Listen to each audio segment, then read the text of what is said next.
Hello दोस्तों, स्वागत है आपका हमारे आज के सेशन में। आज हम लोग पॉलिटी चैप्टर का 11वां दिन देखेंगे, जिसमें कि उपराष्ट्रपति वाइस प्रेसिडेंट के संबंधित आपको 20 प्रश्न आएंगे। अभी उसका हम लोग विश्लेषण करेंगे। चलिए देखते हैं। आप इसको ध्यान रखेंगे, ठीक है, और नोट भी करते जाएंगे। चलिए पहला प्रश्न देखिए।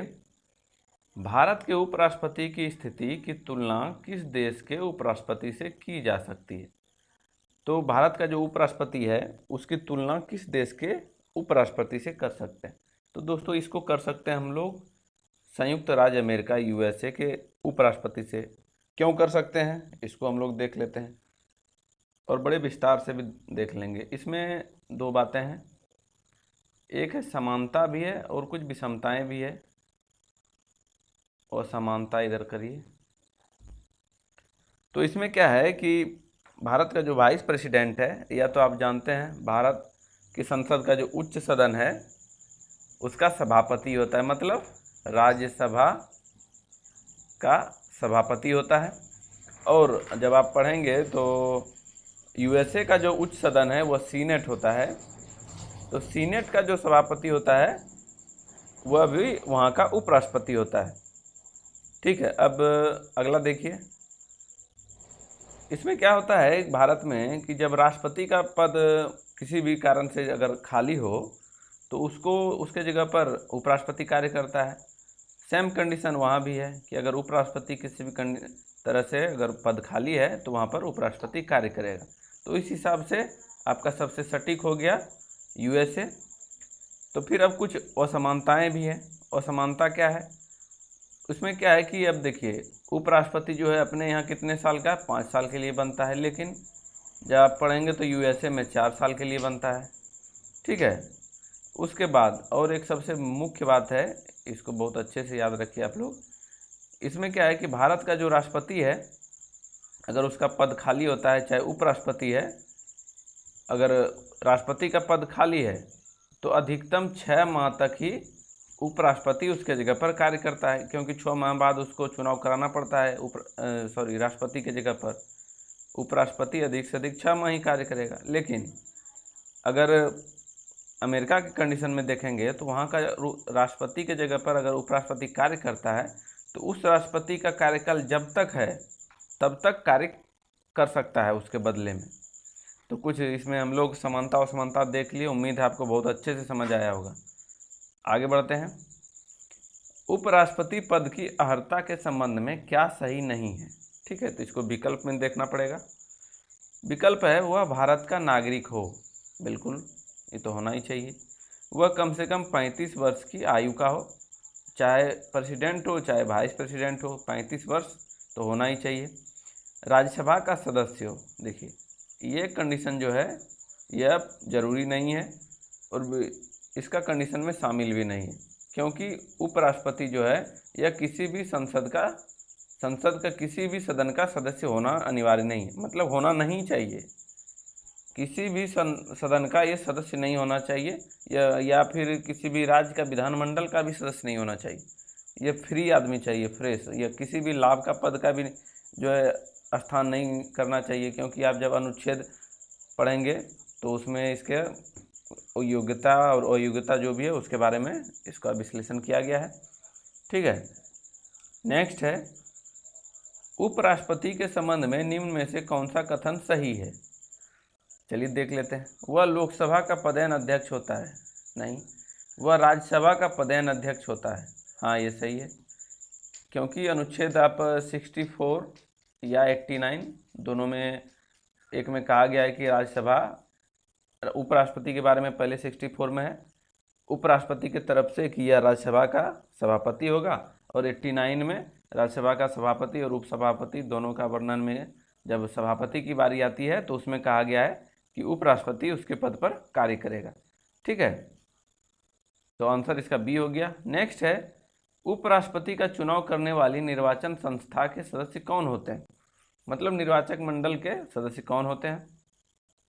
तो इसका क्या हो जाएगा? इसका हो जाएगा संसद के, यहाँ पहले ऑप्शन देखिए, लोकसभा राज्यसभा के दोनों के निर्वाचक सदस्य। देखिए यहाँ दोनों मिल करके संसद है, लेकिन निर्वाचन हो जाने से पार्टिकुलर हो जाता है इसमें, मनोनीत सदस्य नहीं आ पाते हैं। तो इस हिसाब से इसका आंसर क्या होगा, संसद के दोनों सदनों के सभी सदस्य, ठीक है, सभी मतलब निर्वाचित और मनोनीत दोनों सदन के जो है निर्वाचित और मनोनीत मतलब टोटल जो सदस्य हैं वो इसके निर्वाचक मंडल के सदस्य होते हैं, वो इसमें वोट कर सकते हैं, ठीक है। नेक्स्ट है, नामांकन के समय उपराष्ट्रपति पद के उम्मीदवार को जमानत के तौर पर कितना रुपया जमा करना पड़ता है। तो चुनाव चाहे पंचायत स्तर पर हो चाहे केंद्र स्तर पर हो, तो उसमें एक जमानत राशि तय की जाती है। आपने सुना होगा कि किसी उम्मीदवार की जमानत जब्त हो जाती है, तो जमानत जब्त होने की जो बात है वह यही जमानत की राशि जो भी है, या जब वह उस अपने आधार पर उतना वोट प्राप्त नहीं कर पाता है जो निर्धारित की गई है, तो उसकी जमानत जब्त हो जाती है, तो वह जमानत की राशि जो है उसको वापस नहीं मिलती है। बाकी अगर आप फुलफिल कर लेते हैं तो वह राशि आपको वापस मिल जाती है। तो इसमें जो उपराष्ट्रपति है चाहे राष्ट्रपति है, दोनों के पद के लिए 15,000 रुपये की राशि तय की गई है, जो कि उसके नामांकन के समय इतनी राशि जमा करना पड़ता है, ठीक है। नेक्स्ट है, संविधान में उपराष्ट्रपति के पुनर्निर्वाचन के संबंध में क्या प्रावधान है। तो आपने पढ़ा होगा राष्ट्रपति का पुनर्निर्वाचन अनुच्छेद 57 के तहत उसके पुनर्निर्वाचन मतलब वह जो है अभी अगर राष्ट्रपति है चाहे पहले राष्ट्रपति था, तो वह अभी फिर अगले चुनाव में राष्ट्रपति पद के लिए योग्य है। लेकिन अगर उपराष्ट्रपति की बात करें तो इसके बारे में कोई भी चर्चा नहीं है। उपराष्ट्रपति के पुनर्निर्वाचन के संबंध में कहीं भी प्रावधान ऐसा कुछ किया नहीं गया है, ठीक है। नेक्स्ट है, उपराष्ट्रपति को पद की गोपनीयता की शपथ कौन दिलाता है।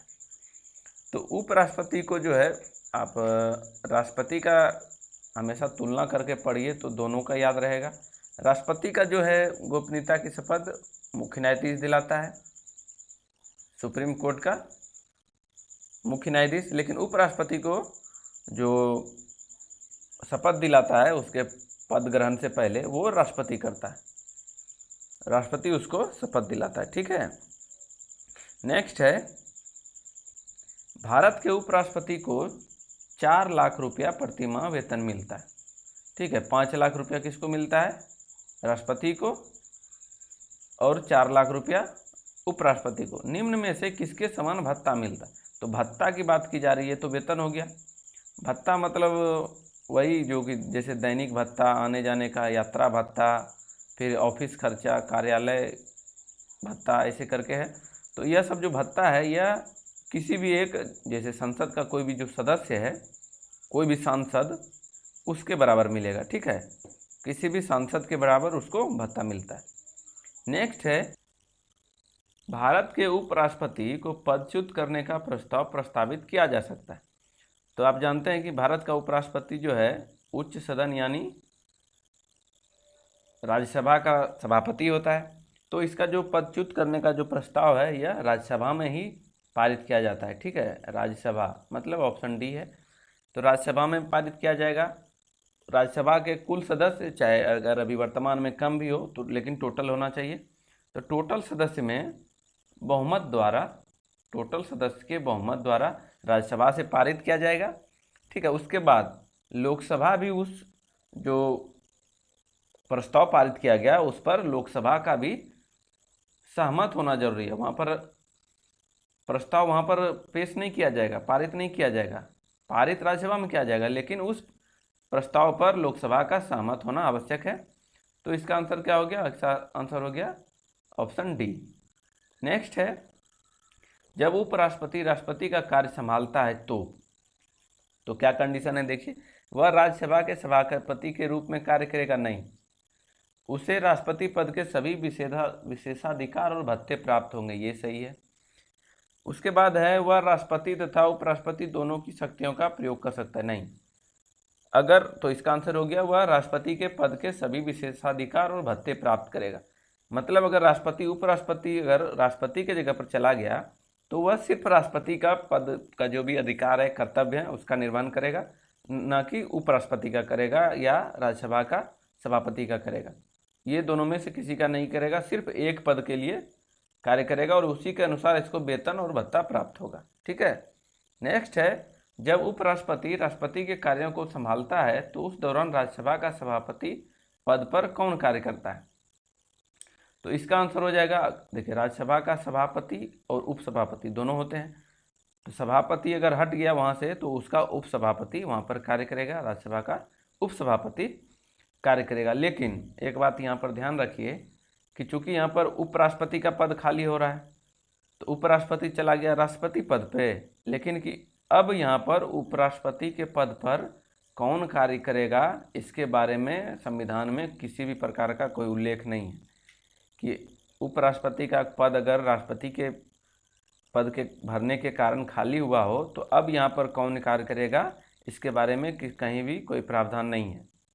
लेकिन सभापति के पद पर कौन कार्य करेगा? तो उपसभापति। ठीक है। भारत के उपराष्ट्रपति के संबंध में कौन सा कथन असत्य है? चलिए कथन देख लेते हैं। भारत के प्रथम उपराष्ट्रपति एस राधा कृष्णन, ये ठीक है। उपराष्ट्रपति का चुनाव भारत का राष्ट्रपति करता है, देखिए यही गलत हो गया। बाकी उपराष्ट्रपति राज्यसभा का सभापति होता है, ये तो सही है। उपराष्ट्रपति की योग्यता कम से कम 35 वर्ष, ठीक है, ये भी सही है। तो यहाँ पर जो है उपराष्ट्रपति का चुनाव भारत का राष्ट्रपति नहीं करता है, यह निर्वाचन आयोग करता है। निर्वाचन आयोग जो है उपराष्ट्रपति चाहे राष्ट्रपति दोनों का चुनाव करता है, करवाता है, और उसके निर्वाचक मंडल में, उपराष्ट्रपति के निर्वाचक मंडल में संसद के दोनों सदस्य शामिल होते हैं। ठीक है। अगला देखिए, कौन राष्ट्रपति के चुनाव में तो मतदान नहीं करते हैं परंतु उपराष्ट्रपति में मतदान करते हैं? तो राष्ट्रपति में कौन मतदान करता है और उपराष्ट्रपति में कौन नहीं करता है? चलिए इसको देखते हैं। संसद के मनोनीत सदस्य, देखिए पहला विकल्प ही आपका आंसर हो गया। संसद के मनोनीत सदस्य, यह जो है आपका राष्ट्रपति का निर्वाचक मंडल देखेंगे इसमें आप तो लोकसभा प्लस राज्यसभा ऐसे LS-RS करते हैं, और आपके राज्यों के विधानसभा, इनके जो हैं लोकसभा और राज्यसभा के ये निर्वाचित सदस्य भाग लेते हैं। इसमें मनोनीत सदस्य राष्ट्रपति में भाग नहीं लेता है। ठीक है। लेकिन उपराष्ट्रपति के कंडीशन में इसमें संसद का टोटल सदस्य मनोनीत हो चाहे निर्वाचित हो सभी भाग लेते हैं। ठीक है। और यहाँ पर ऑल इसलिए नहीं होगा क्योंकि बी नंबर विकल्प देखिए आप, राज्य विधान परिषद के सदस्य यह तो भाग लेते ही नहीं हैं, तो इसका आंसर सिर्फ 1 हो जाएगा। नेक्स्ट है, भारत के राष्ट्रपति निर्वाचित होने से पूर्व निम्न में से कौन उपराष्ट्रपति नहीं था? चलिए विकल्प देखते हैं। एस राधाकृष्णन, बिल्कुल, यह तो पहले ही उपराष्ट्रपति हैं, बाद में फिर राष्ट्रपति बने थे। जाकिर हुसैन, यह भी राष्ट्रपति बनने से पूर्व उपराष्ट्रपति थे। बीवी गिरी, यह भी। ज्ञानी जैल सिंह, यह उपराष्ट्रपति नहीं थे, यह जो है डायरेक्ट राष्ट्रपति बने थे। ज्ञानी जैल सिंह, जिनका कार्यकाल की 82 से 87 के बीच में था। नेक्स्ट है, किस एकमात्र उपराष्ट्रपति की मृत्यु पद पर आसीन रहते हुए, एकमात्र उपराष्ट्रपति है, बिल्कुल इंपॉर्टेंट है, इसको याद रखिए क्योंकि यह सिंगल क्वेश्चन है।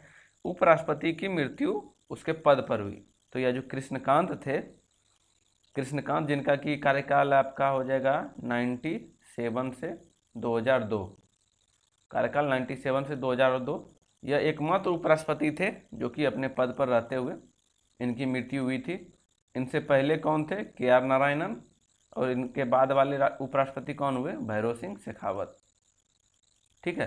अगला देखिए, निम्नलिखित में से किस किस ने भारत के उपराष्ट्रपति का पद संभाला? देखिए आप जब राष्ट्रपति हो चाहे उपराष्ट्रपति हो उसका क्रम जरूर आप लोग याद रखें। 1-2 प्रश्न उससे के क्रम से भी आता है, तो आपको याद रहेगा लिस्ट, तो जरूर उसमें से 1-2 प्रश्न आ जाएंगे।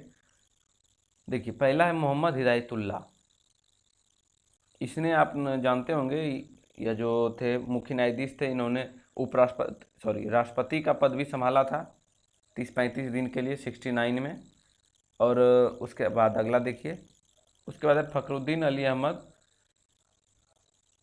यह जो है सिर्फ राष्ट्रपति थे, प्रेसिडेंट नीलम संजीव रेड्डी, ये तो निर्विरोध चुने जाने वाले पहले राष्ट्रपति थे, तो यह भी राष्ट्रपति ही थे सिर्फ। और शंकर दयाल शर्मा, यह जो थे इन्होंने उपराष्ट्रपति का पद संभाला था।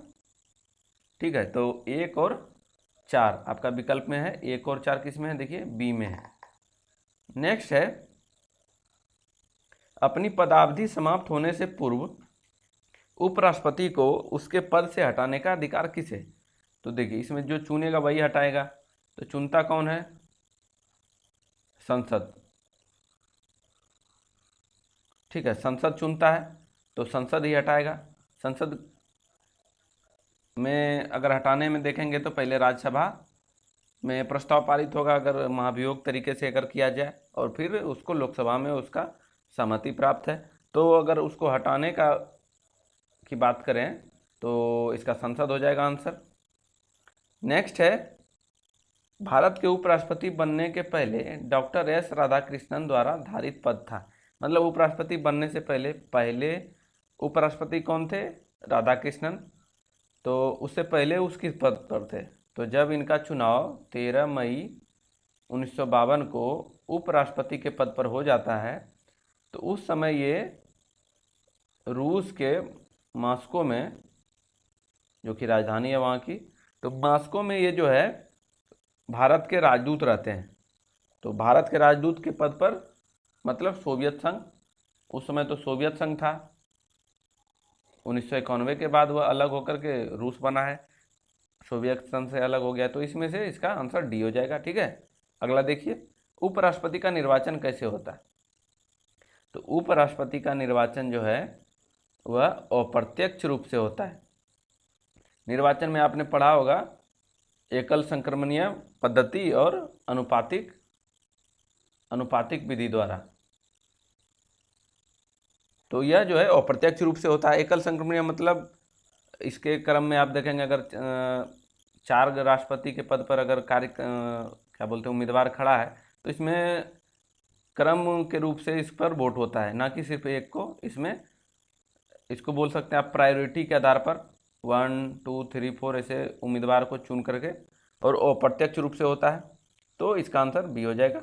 चलिए अगला देखिए, उपराष्ट्रपति पद के उम्मीदवार के नामांकन की निर्वाचक मंडल में कम से कम कितने सदस्य का अनुमोदन आवश्यक है?